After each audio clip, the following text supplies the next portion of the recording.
Knowledge for health and herbs के लिए YouTube Sajid Hasan health channel को आज ही सब्सक्राइब करें और रेगुलर अपडेट्स के लिए बेल आइकन को ज़रूर दबाएं। आज जिस चीज़ पर हम एपिसोड कर रहे हैं वो भटकैया या घंटकारी का पौधा कहा जाता है।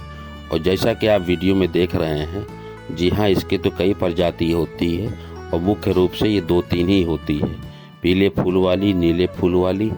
आज जिसका बारे में हम आपको बताएंगे वो सफ़ेद फूल वाला थोड़ा ऊंचा पौधा होता है ये। जी हाँ, ये घंटकारी बहुत विशेष है और अब ये बहुत कम जगह पर मिलती है। ये दुर्लभ जड़ी बूटियों में इसकी गिनती है। इसकी जानकारी देना भी अब मना है, फिर भी आज मुझे जब कहीं ये मिला है मैं आपको दे रहा हूँ। तो दोस्तों, वीडियो में लास्ट तक बने रहिए और चैनल को सब्सक्राइब ज़रूर करें। तो चलिए आगे शुरू करते हैं। इसके फूल सफ़ेद रंग के होते हैं तथा फूलों के भीतर की केसर सफ़ेद या पीले रंग की होती है। भटकैया, सफ़ेद भटकैया की जड़ छोटी, पतली और शाखा युक्त होती है। यह पौधा शीत ऋतु में पैदा होता है तथा वर्षा ऋतु में गल जाता है। गर्म प्राकृतिक होने के कारण कटेरी पसीना पैदा करने वाली होती है तथा कफ वात को भी कम करने में मदद करती है। सफ़ेद कटेरी के विलुप्त होने का 2 कारण है। जी हाँ, क्योंकि बहुत से लोगों का ऐसा मानना है, खासकर हिंदू धर्म में, कि इस पौधे के नीचे खजाना गड़ा होता है प्राकृतिक, और इस वजह से बहुत जगहों पर खुदाई कर कर लोग इसको फेंक देते हैं। जबकि करना ये चाहिए कि इसको आपको कहीं अगर दिखे तो इसके बीज लेकर अपने आसपास गमलों में, बगीचों में ज़रूर लगाएं ताकि ये प्रजाति बचे। और दूसरा कारण ये भी है कि ये बहुत लाभकारी पौधा है। जी हाँ, बांझपन जो औरतों में होता है उसके लिए ये काफ़ी उपयुक्त माना जाता है। तो चलिए आगे की जानकारी देते हैं। इस पौधे पर कई शोध से पता चला है कि इसके सेवन से निश्चित रूप से पुत्र की प्राप्ति होती है। दोस्तों, आपने नीले पुष्प की घंटकारी बहुत देखी होगी, किंतु सफ़ेद फूल की घंटकारी बहुत ही दुर्लभ है और इसका मिलना इतना आसान भी नहीं होता।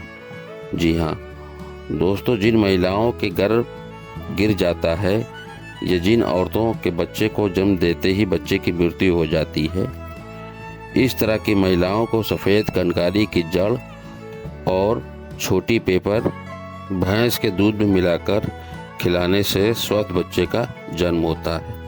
इसके अलावा जिन महिलाओं को बांझपन की समस्या है या लगातार पुत्री को जन्म दे रही हैं, उनके लिए सफ़ेद घंटकारी की जड़ और शिवलिंग के बीजों को आपस में पीसकर गाय के दूध के साथ मिलाने से निश्चित रूप से पुत्र की प्राप्ति होती है। सफ़ेद घंटकारी इसके अलावा भी कई रोगों के उपचार में लिया जाता है। भटकैया का पूरा पौधा फूल, फल, पत्ती, तना, जड़, पंचांग सहित उखाड़ कर लाएं। उसे ठीक से धुलने के बाद जड़ सहित संपूर्ण पौधे को स्टील के बड़े से बर्तन में धीमी आंच पर पकने के लिए रख दें पानी के साथ। यह मंद आंच पर 2-3 घंटे पकता रहेगा। उसके बाद जब पानी तिहाई बचे, शेष बचे, तो उतार कर छान लें, फिर कांच की बोतल में भरकर रखें। इसका तुरंत उपयोग कर सकते हैं, इसे संग्रहित भी कर सकते हैं। आवश्यकता पड़ने पर इसे पुनः एक बार उबालकर ठंडा करके रोगी को दिया जा सकता है। इससे पुरानी से पुरानी खांसी तो ठीक होगी ही, इसके साथ ही सारा कफ भी धीरे धीरे बाहर आ जाएगा। सर्दी लगने पर होने वाले रोग, खांसी है, सीने जमा हुआ कफ है, श्वास रोग है और इससे रिलेटेड जो भी चेस्ट डाइजीज आती है, उन सब में इसके काढ़े को पिलाने से आराम मिलेगा और सारा कफ बाहर हो जाएगा। इसकी जड़ भूख बढ़ाने तथा हजम शक्ति बढ़ाने में मदद करती है। सफ़ेद घंटकारी का फल भूख बढ़ाने वाली, कर्मरोधी, सांस की तकलीफ, खांसी, बुखार या ज्वर, मूत्रकुश या मूत्र संबंधी समस्या, अरुचि, खाने की कम इच्छा, कान में सूजन आदि बीमारियों के उपचार में हितकारी होता है। सफ़ेद घंटकारी का फल का काढ़ा बुखार से भी राहत दिलाता है। तो दोस्तों, इस तरह की इन सभी रोगों में इसका इस्तेमाल किया जाता है। और भी सोशल साइट पर आप मुझे फॉलो कर सकते हैं और ये वीडियो वहाँ देख सकते हैं।